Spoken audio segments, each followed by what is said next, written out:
Chapter 12. The Search for the Wicked Witch.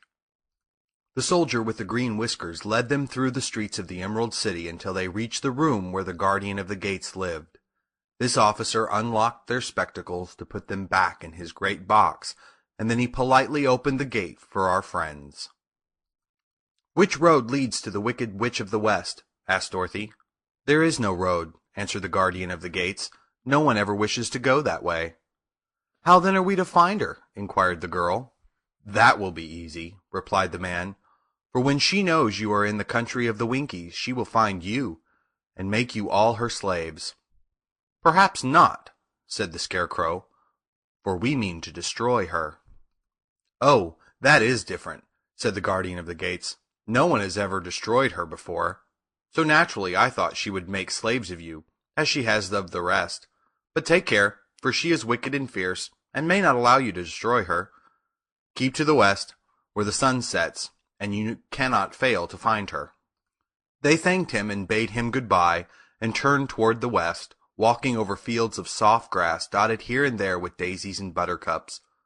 Dorothy still wore the pretty silk dress she had put on in the palace, but now, to her surprise, she found it was no longer green, but pure white. The ribbon around Toto's neck had also lost its green color, and was as white as Dorothy's dress.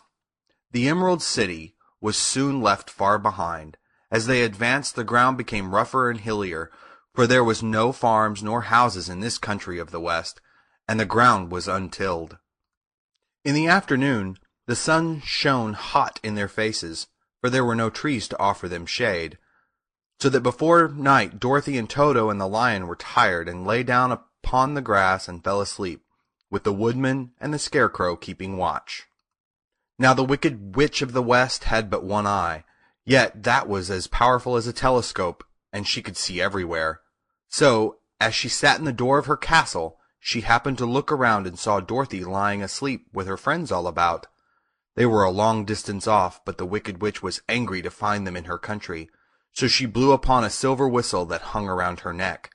At once there came running to her from all directions a pack of great wolves. They had long legs and fierce eyes and sharp teeth. "Go to those people," said the witch, "and tear them to pieces." "Are you not going to make them your slaves?" asked the leader of the wolves. "No," she answered. "One is of tin, and one of straw. One is a girl, and another a lion. None of them is fit to work, so you may tear them into small pieces." "Very well," said the wolf, and he dashed away at full speed, followed by the others. It was lucky the Scarecrow and the woodman were wide awake and heard the wolves coming. "This is my fight," said the woodman, "so get behind me, and I will meet them as they come." He seized his axe, which he had made very sharp, and as the leader of the wolves came on, the Tin Woodman swung his arm and chopped the wolf's head from its body, so that it immediately died. As soon as he could raise his axe, another wolf came up, and he also fell under the sharp edge of the Tin Woodman's weapon. There were 40 wolves, and 40 times a wolf was killed, so that at last they all lay dead in a heap before the woodman. He put down his axe and sat beside the Scarecrow, who said, "It was a good fight, friend." They waited until Dorothy awoke the next morning. The little girl was quite frightened when she saw the great pile of shaggy wolves, but the Tin Woodman told her all. She thanked him for saving them and sat down to breakfast, after which they started again upon their journey. Now this same morning the Wicked Witch came to the door of her castle and looked out with her one eye that could see far off. She saw all her wolves lying dead, and the strangers still traveling through her country. This made her angrier than before, and she blew her silver whistle twice. Straightway a great flock of wild crows came flying toward her, enough to darken the sky, and the Wicked Witch said to the King Crow, "Fly at once to the strangers, peck out their eyes, and tear them to pieces." The wild crows flew in one great flock toward Dorothy and her companions. When the little girl saw them coming, she was afraid. But the Scarecrow said, "This is my battle, so lie down beside me and you will not be harmed." So they all lay upon the ground except the Scarecrow, and he stood up and stretched out his arms, and when the crows saw him they were frightened, as these birds always are by scarecrows, and did not dare to come any nearer. But the King Crow said, "It is only a stuffed man. I will peck his eyes out." The King Crow flew at the Scarecrow, who caught it by the head and twisted its neck until it died. And then another crow flew at him, and the Scarecrow twisted its neck also. There were 40 crows, and 40 times the Scarecrow twisted a neck, until at last all were lying dead beside him. Then he called to his companions to rise, and again they went upon their journey. When the Wicked Witch looked out again and saw all her crows lying in a heap, she got into a terrible rage, and blew 3 times upon her silver whistle. Forthwith there was heard a great buzzing in the air, and a swarm of black bees came flying toward her. "Go to the strangers and sting them to death," commanded the witch, and the bees turned and flew rapidly until they came to where Dorothy and her friends were walking. But the woodman had seen them coming, and the Scarecrow had decided what to do. "Take out my straw and scatter it over the little girl and the dog and the lion," he said to the woodman, "and the bees cannot sting them." This the woodman did, and as Dorothy lay close beside the lion and held Toto in her arms, the straw covered them entirely. The bees came and found no one but the woodman to sting, so they flew at him and broke off all their stings against the 10, without hurting the woodman at all. And as bees cannot live when their stings are broken, that was the end of the black bees, and they lay scattered thick about the woodman, like little heaps of fine coal. Then Dorothy and the lion got up, and the girl helped the Tin Woodman put the straw back into the Scarecrow again, until he was as good as ever. So they started upon their journey once more. The Wicked Witch was so angry when she saw her black bees in little heaps like fine coal that she stamped her foot and tore her hair and gnashed her teeth. And then she called a dozen of her slaves, who were the Winkies, and gave them sharp spears, telling them to go to the strangers and destroy them. The Winkies were not a brave people, but they had to do as they were told, so they marched away until they came near to Dorothy. Then the lion gave a great roar and sprang towards them, and the poor Winkies were so frightened that they ran back as fast as they could. When they returned to the castle, the Wicked Witch beat them well with a strap and sent them back to their work, after which she sat down to think what she would do next. She could not understand how all her plans to destroy these strangers had failed. But she was a powerful witch, as well as a wicked one, and she soon made up her mind how to act. There was, in her cupboard, a golden cap, with a circle of diamonds and rubies running round it. This golden cap had a charm.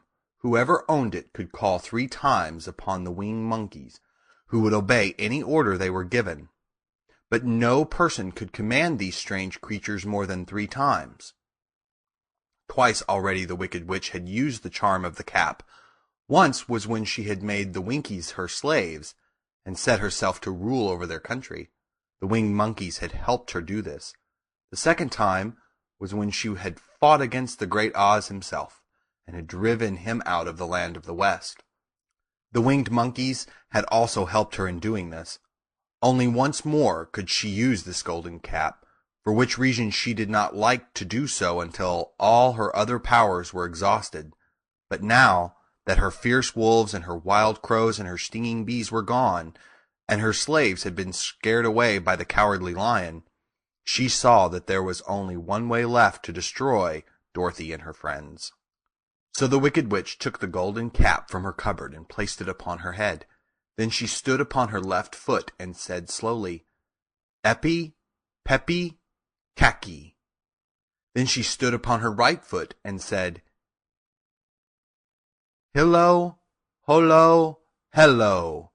After this she stood upon both feet and cried in a loud voice, "Zizzy, Zuzzy, Zick." Now the charm began to work. The sky was darkened, and a low rumbling sound was heard in the air.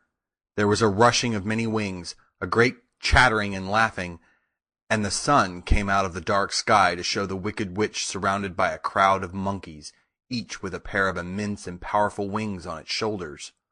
One, much bigger than the others, seemed to be their leader. He flew close to the witch and said, "You have called us for the 3rd and last time.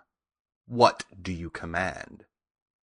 "Go to the strangers who are within my land and destroy them, "All except the lion," said the wicked witch. "Bring that beast to me, for I have a mind to harness him like a horse and make him work." "Your command shall be obeyed," said the leader. Then, with a great deal of chattering and noise, the winged monkeys flew away to the place where Dorothy and her friends were walking. Some of the monkeys seized the Tin Woodman and carried him through the air until they were over a country thickly covered with sharp rocks. Here they dropped the poor woodman, who fell a great distance to the rocks, where he lay so battered and dented that he could neither move nor groan. Others of the monkeys caught the Scarecrow, and with their long fingers pulled all of the straw out of his clothes and head. They made his hat and boots and clothes into a small bundle and threw it onto the top branches of a tall tree. The remaining monkeys threw pieces of stout rope around the lion and wound many coils around his body and head and legs until he was unable to bite or scratch or struggle in any way. Then they lifted him up and flew away with him to the witch's castle, where he was placed in a small yard with a high iron fence around it so that he could not escape. But Dorothy they did not harm at all. She stood with Toto in her arms, watching the sad fate of her comrades and thinking it would soon be her turn. The leader of the winged monkeys flew up to her, his long, hairy arms stretched out and his ugly face grinning terribly. But he saw the mark of the good witch's kiss upon her forehead and stopped short, motioning to the others not to touch her. "We dare not harm this little girl," he said to them, "for she is protected by the power of good, and that is greater than the power of evil. All we can do is to carry her to the castle of the wicked witch and leave her there." So, carefully and gently, they lifted Dorothy in their arms and carried her swiftly through the air until they came to the castle, where they set her down upon the front doorstep. Then the leader said to the witch, "We have obeyed you as far as we were able. The Tin Woodman and the Scarecrow are destroyed, and the lion is tied up in your yard. The little girl we dare not harm, nor the dog she carries in her arms. Your power over our band is now ended, and you will never see us again." Then all the winged monkeys, with much laughing and chattering and noise, flew into the air and were soon out of sight. The wicked witch was both surprised and worried when she saw the mark on Dorothy's forehead, for she knew well that neither the winged monkeys nor she herself dare hurt the girl in any way. She looked down at Dorothy's feet, and seeing the silver shoes, began to tremble with fear, for she knew that a powerful charm belonged to them. At first the witch was tempted to run away from Dorothy, but she happened to look into the child's eyes and saw how simple the soul behind them was, and that the little girl did not know of the wonderful power the silver shoes gave her. So the wicked witch laughed to herself and thought, "I can still make her my slave, for she does not know how to use her power." Then she said to Dorothy harshly and severely, "Come with me, and see that you mind everything I tell you, for if you do not, I will make an end of you, as I did of the Tin Woodman and the Scarecrow." Dorothy followed her through many of the beautiful rooms in her castle until they came to the kitchens, where the witch bade her clean the pots and kettles and sweep the floor and keep the fire fed with wood. Dorothy went to work meekly, with her mind made up to work as hard as she could, for she was glad the wicked witch had decided not to kill her. With Dorothy hard at work, the witch thought she would go into the courtyard and harness the cowardly lion like a horse. It would amuse her, she was sure, to make him draw her chariot whenever she wished to go to drive. But as she opened the gate, the lion gave a loud roar and bounded at her so fiercely that the witch was afraid and ran out and shut the gate again.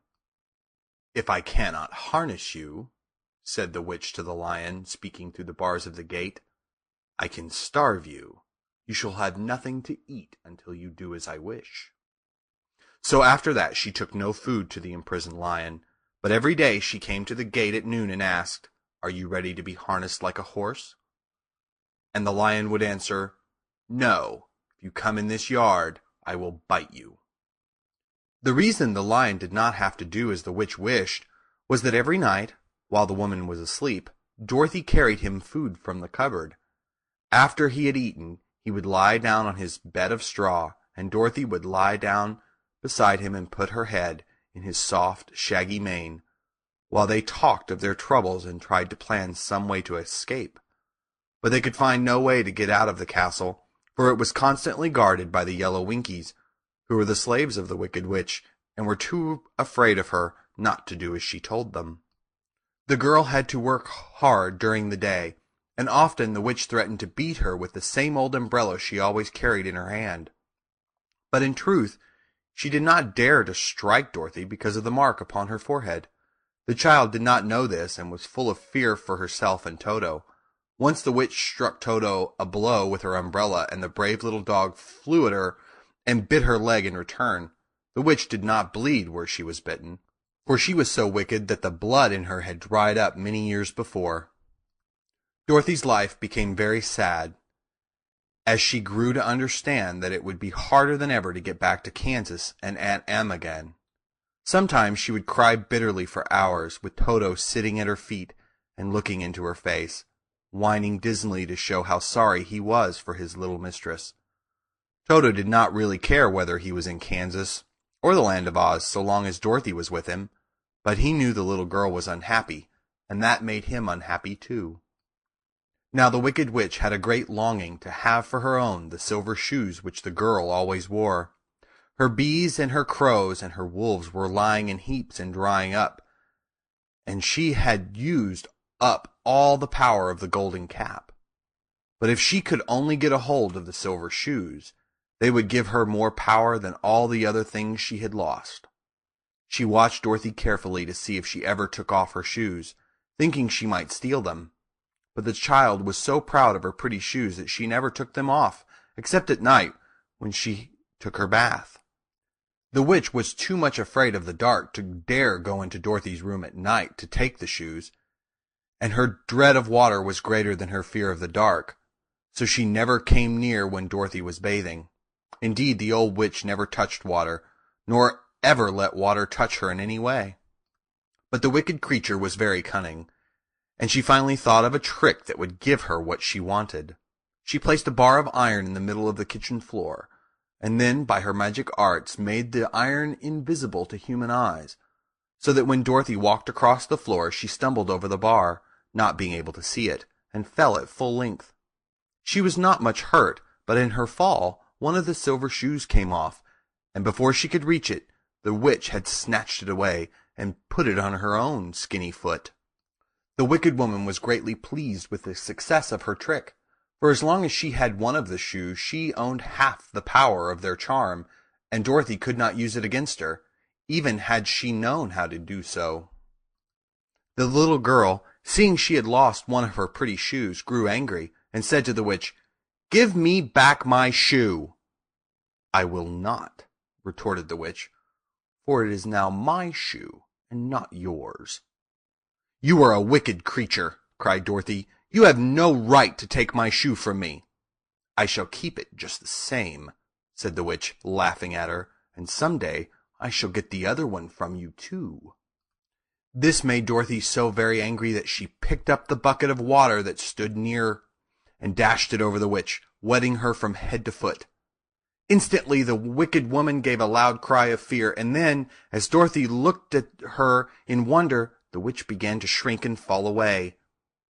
"See what you have done!" she screamed. "In a minute I shall melt away." "I'm very sorry indeed," said Dorothy, who was truly frightened to see the witch actually melting away like brown sugar before her very eyes. "Didn't you know water would be the end of me?" asked the witch in a wailing, despairing voice. "Of course not," answered Dorothy. "How should I?" "Well, in a few minutes I shall be all melted, and you will have the castle to yourself. I have been wicked in my day, but I have never thought a little girl like you would ever be able to melt me and end my wicked deeds. Look out! Here I go!" With these words the witch fell down in a brown, melted, shapeless mass, and began to spread over the clean boards of the kitchen floor. Seeing that she had really melted away into nothing, Dorothy drew another bucket of water and threw it over the mess. She then swept it all out the door. After picking out the silver shoe, which was all that was left of the old woman, she cleaned and dried it with a cloth and put it on her foot again. Then, being at last free to do as she chose, she ran out to the courtyard to tell the lion that the Wicked Witch of the West had come to an end, and that they were no longer prisoners in a strange land. End of chapter 12.